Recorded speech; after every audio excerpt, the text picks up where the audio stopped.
Okay, folks, I know what you're thinking. What the hell now? Well, this is the hillbilly solution to having a little bit of gappage. Uh, you can see the roof didn't turn out all that bad. And as I pointed out right here with this bracket, there's two brackets on either side.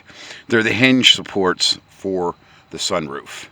And there's a little bit of bumpage there. You're not gonna, without cutting, somebody said cut the roof out. This poor critter, she has over 200 and some odd thousand miles on her. Maybe 250. Now you can see that contraption. That is as hillbilly as you get from the mountains here. There's evidence of the stud welder. More glass all over. And he has kids. I told him his adage here is to clean this out. I might even confiscate his change as a tip. Just a thought. Get it?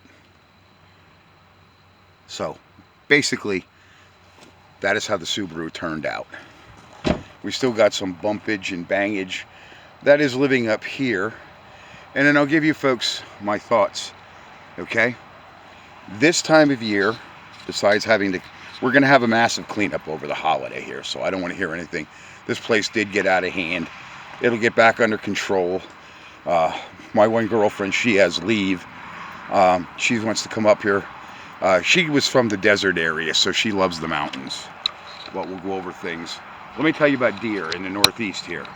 Right now, when you have these warm, excessively warm winters, okay, those critters are eating apples and different things that are fermenting. We used to see when I was a kid, when we had these warm winters, you'd see squirrels rolling like a car tire down the street because they were all drunk. Same way with the deer. That's what makes deer fly. Okay. Matco fucks me on this ratchet. This thing works like garbage ever since I have it. And I bought it during COVID, tried calling about it. Oh, it's out of warranty. You know, just like Bilstein, oh, that's not covered. Okay, so you might as well go to Harbor Freight instead of buying a brand name, Matco. Right there it is, Matco Tools. This thing, it's garbage. Okay, that's one thing we're going to go over. Now, hey, did you guys ever wonder how you clean urethane out of your paint guns real quick? Especially the thick gummy stuff that the regular reducers and that stuff don't take out. Boy, that stuff works. Woo-wee. You just take your tips out and spray them out. Do a little bit of cleaning with your brush, in your pipe cleaning brush. Clean the tip out. All good. All good. Now, we're getting there where we're going to be able to coat this frame on this Ford. You see, this is what increases your bill. When I took that bracket off underneath, it was basically cardboard. So I had to go to a salvage yard, and I had to find a Ford truck like this one with those running boards on it. Okay? Now, if you think there's 15 or 20 of them in a salvage yard that I went there, okay, one of them was not a crew cab, but the bracket was the same, and I got it. Because it was the only Ford that still had the running boards attached that wasn't totally rotted from underneath. So we're going to have to put that back on the mount that I made. Now, here's the other. I come across these gasket sets a couple years ago.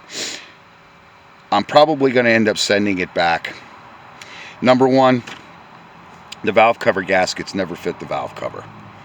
Everything else in these is pretty cool. What I like about these kits is this is decent stuff right here for sealing up those cooling jacket lines that are on top of those aluminum heads.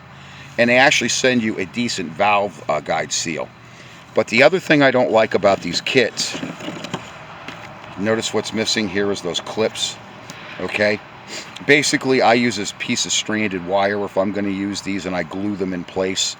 I don't use really necessarily silicone. You can, but I don't recommend it. Okay, so the other thing is, if you're going to tear those 5.3 motors apart, by the way, if you're redoing a used one like I've been doing, if it's used, replace those knock sensors. Get in there, take that apart, put new knock sensors in them, because 9 chances out of 10, if it's a salvage yard motor and it appears that one sat forever. I got that basically out of a place that's kind of closed up, and he had a couple of them, and I bought really what he had there because I had backers that want those engines, and I need another one. I'm going to keep a spare on hand for another project. So let me make it clear that not everything I do you should do, especially, like I said, that Subaru did not turn out perfect. That's why that big old tire's on top of that window.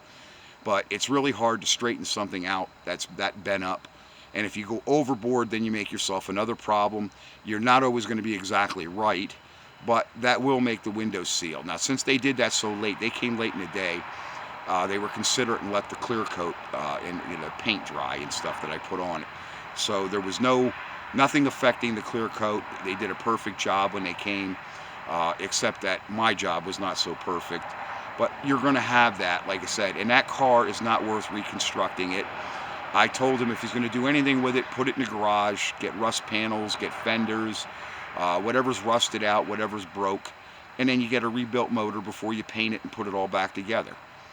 Sometimes those transmissions, they last. You either get a good one with those Subarus or you get a bad one. And in this case, I have another friend and a son that has, oh geez, I found my socket I lost yesterday.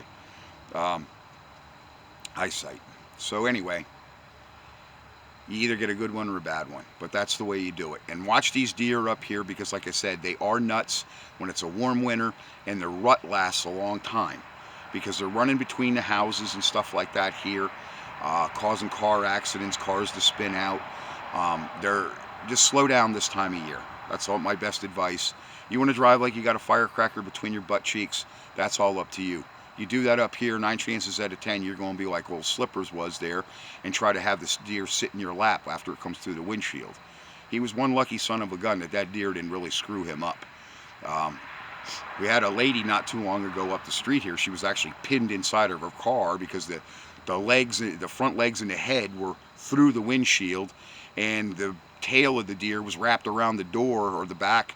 I mean, the car was smashed that hard that the A-pillar came down that we couldn't open it. She was basically pinned in. We talked her into finding out how to recline her seat because the car was still running. She reclined the seat all the way back, and at her age, she hurt herself just crawling over the console and trying to get out of the car. So if you want to end up like that or in a bad situation or wrecking your ride, just slow down during deer season in the Northeast, guys. Thanks.